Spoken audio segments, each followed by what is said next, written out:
This painting may be the most famous winter scene in art history. A valley lies buried in snow. Trees stand leafless. Lakes lie frozen solid. Yet something about it makes us question how it was painted nearly 500 years ago. The view is aerial, ordinary today, but unheard of in 1536. Bruegel favored high vantage points. He returned to them frequently. Here, the viewpoint sets us on a slope's edge, looking down toward the village and the hunters who title the scene. Study it, and the composition proves rigorously ordered. The left functions as foreground, with a hunter descending the hill. The right opens into the valley, disclosing the wider landscape. The trees establish the painting's rhythmic pulse. Their dark silhouettes pierce the pale winter, evenly spaced and receding to draw the eye inward. Hunters in the Snow ranks among Bruegel's finest and most enigmatic works, dense with subtle, telling details. Gradually, which is why the painting reads as startlingly modern nearly 500 years on. 3 hunters make their way home, trudging the ridge with their dogs.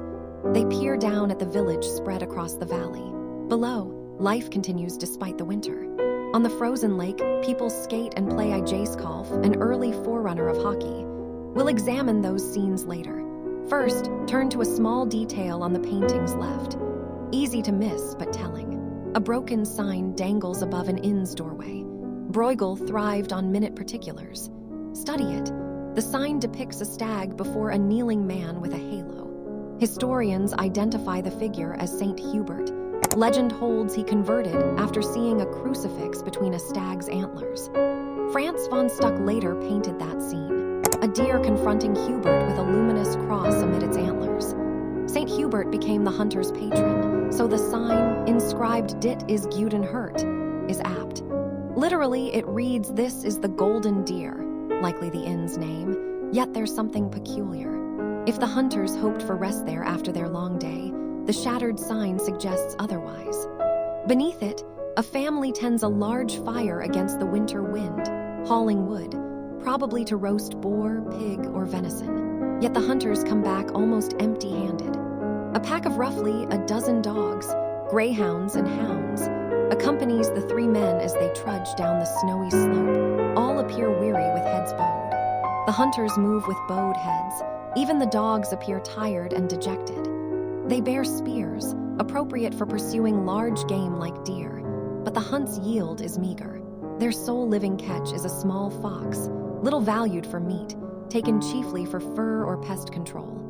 In short, the expedition came back almost empty-handed. Just ahead of the hunters, Bruegel leaves another quiet clue. A faint trail of footprints, probably a hare's, suggesting a captured prey that slipped away. To read the scene properly, we mustn't downplay what the failed hunt implies. Painted 1564-65, amid one of Europe's harshest winters, many details acquire a markedly more unsettling cast. The inn's broken sign hinted at the poor outcome, but it isn't the only ominous element. Crows sit on the bare trees as a magpie crosses the frozen sky. In Low Countries folklore, magpies often signaled the devil, making its presence foreboding.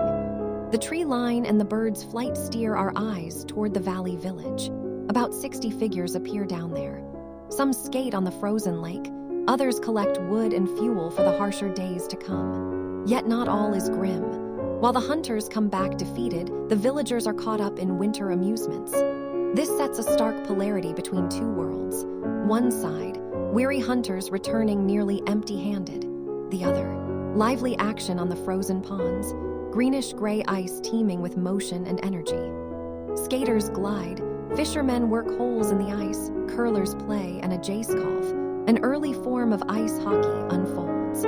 All this activity radiates vitality and joy, and that contrast is the painting's central fascination.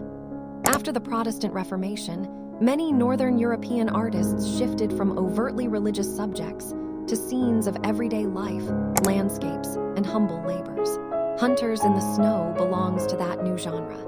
It's thought to be one of 6 seasonal paintings commissioned by an Antwerp banker, Niclies Jongelink. Niclies Jongelink. The series follows the medieval labors of the months, depicting typical seasonal tasks. Yet the scene is probably imaginary. Bruegel blends Flemish architecture with steep, alpine-like mountains. By choosing this elevated, near-aerial vantage, he invents a new way of seeing the world. At a moment when cartographers were charting near and far lands, Bruegel mapped the world with an artist's eye. His canvases feel modern because they organize space into many small human stories and experiences, a way of seeing the world that still feels modern 5 centuries later. Thank you so much for watching until the end, and I would love to hear in the comments what you thought of this paintings. See you in the next video.